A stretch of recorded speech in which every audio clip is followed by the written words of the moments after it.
karya Ali Husni Al-Harbutli, sejumlah sejarawan berbeda pendapat mengenai hilangnya sumur Zam-Zam.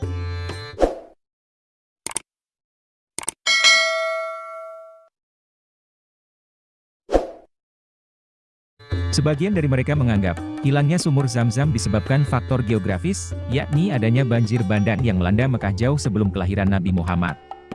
Tetapi, sebagian besar sejarawan justru meyakini, hilangnya sumur Zam-Zam karena faktor kesengajaan. Ini didasarkan pada bukti adanya kisah pemimpin Mekah yang hidup jauh sebelum masa Abdul Muthalib, yaitu Madad bin Amru al-Jurhumi. Kala itu, dia terlibat peperangan dengan musuhnya, dan kalah. Karena kekalahan itu, dia menyadari akan diusir dari Mekah. Dan mulai saat itu, penduduk Mekah selalu menggali sumur, karena persediaan air yang ada sangat sedikit. Pencarian sumur Zam-Zam ini, berlangsung selama berabad-abad. Abdul Muthalib, mempunyai tanggung jawab besar setelah pamannya dalam urusan Ka'bah seperti Sikayah dan Rifadah. Yaitu memberi minum para jamaah haji, yang diambil dari sumur-sumur di luar Mekah. Pada suatu hari, Mekah dilanda kekeringan, yang mengharuskannya mencari solusi dari kekeringan tersebut, sebelum para jamaah haji datang untuk melaksanakan haji. Suatu hari, Abdul Muthalib tidur di Hatim Ka'bah, atau Hij Ismail. Dalam mimpi, seseorang menyuruhnya menggali, "Galilah Thaibah." Abdul Muthalib bertanya, apa Thaibah itu, namun mimpi berlalu tanpa adanya jawaban. Keesokan harinya ketika Abdul Muthalib sedang tidur, orang tersebut datang kembali untuk kedua kalinya seraya berkata, "Galilah Biro." Abdul Muthalib masih tidak faham, ia menjawab, "Apa itu Biro?" Bukannya menjawab, orang itu malah pergi begitu saja. Lalu keesokan harinya, orang tersebut datang untuk ketiga kali dalam mimpinya. "Galilah Mahnunah." Abdul Muthalib kembali bertanya, "Apa itu Mahnunah?" Orang itu pergi lagi, tanpa memberi jawaban apapun. Barulah hari keempat, orang misterius tersebut datang di mimpinya dengan perintah yang jelas, "Galilah Zam-Zam." Namun demikian, kakek Rasul ini masih belum paham, ia pun bertanya kembali, "Apa itu Zam-Zam?" "Air yang tidak kering dan tidak meluap, engkau dapat memberi minum para jamaah haji dengannya. Letaknya di antara kotoran dan darah, di paruh gagak yang tuli, dan di sarang semut," jawab si misterius. Setelah mendapat tanda-tandanya, akhirnya dia bersama putra sulungnya, yang juga satu-satunya putranya pada saat itu, pada hari keempat, dinding sumur mulai nampak. Setelah beberapa kali penggalian, tingkat airnya dapat dicapai. Dia pun masuk, dan menemukan bahwa, di dalam sumur ada dua patung rusa emas, pedang, dan perisai. Atas keberhasilan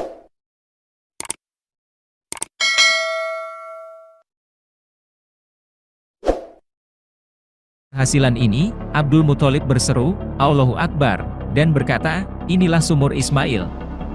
Orang-orang Quraisy pun mengerumuni Abdul Muthalib, dan mengatakan, karena sumur itu semula milik Ismail, maka ketika ditemukan kembali, sumur itu pun jadi milik seluruh suku.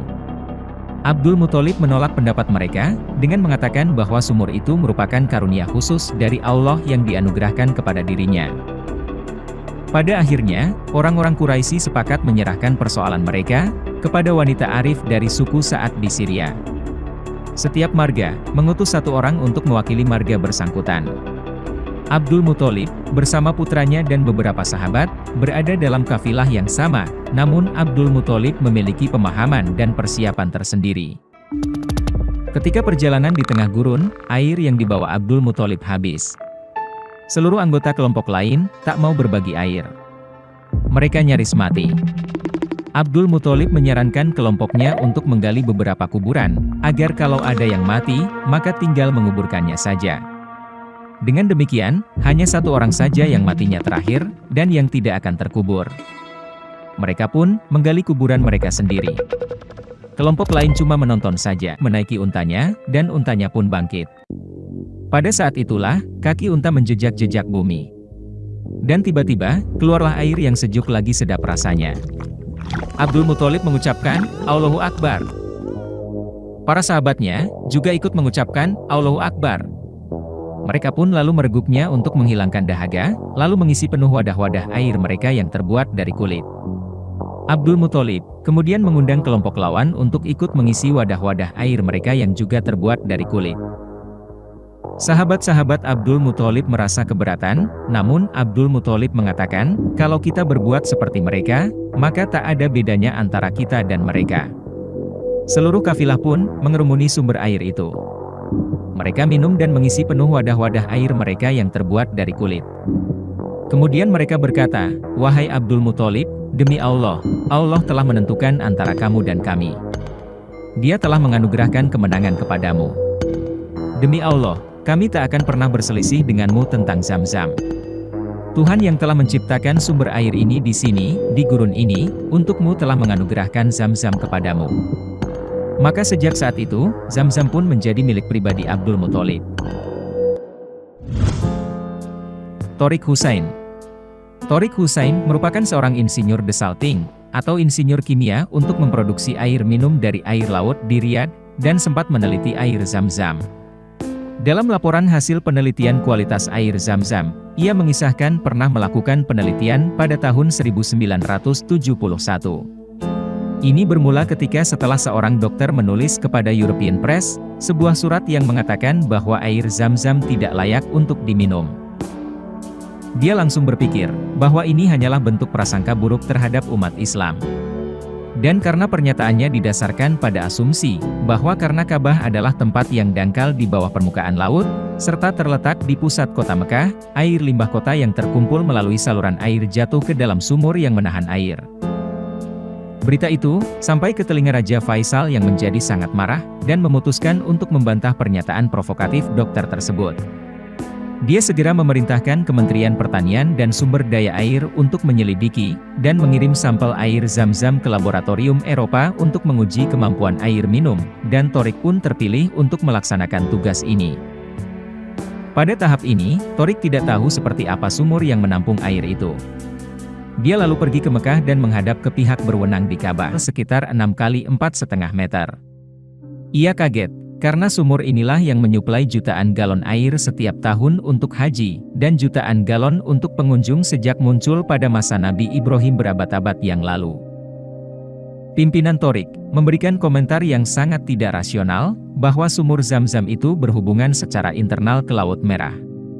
Padahal, Mekah berjarak sekitar 75 km dari Laut Merah. Namun, hasil sampel air yang diuji oleh laboratorium Eropa dan yang dianalisis di laboratorium, ternyata hampir identik. Perbedaan antara air Zam-Zam dengan air dalam kota lainnya, terletak pada jumlah garam kalsium dan magnesium. Kandungannya sedikit lebih tinggi pada air Zam-Zam. Ini mungkin alasan, mengapa air ini menyegarkan para haji yang lelah. Tetapi yang lebih penting, air ini mengandung fluorida, yang memiliki aksi pembasmi kuman yang efektif. Apalagi, pernyataan dari laboratorium Eropa menunjukkan, bahwa air itu layak untuk diminum. Oleh karena itu pernyataan dokter tersebut terbukti tidak benar. Ketika ini dilaporkan kepada Raja Faisal, dia sangat senang dan memerintahkan kontradiksi laporan tersebut di European Press. Hikmahnya, semakin banyak Anda menjelajah, semakin banyak keajaiban yang muncul, dan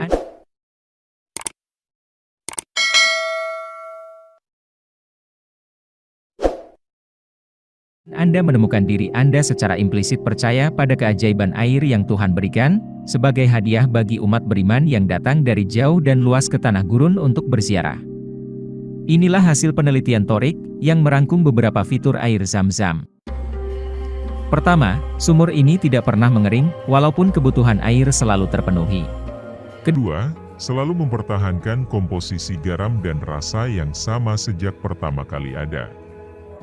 Portabilitasnya selalu diakui secara universal, saat peziarah dari seluruh dunia mengunjungi Ka'bah setiap tahun untuk haji dan umrah. Tetapi, tidak pernah mengeluh tentang hal itu. Sebaliknya, mereka selalu menikmati air yang menyegarkan mereka.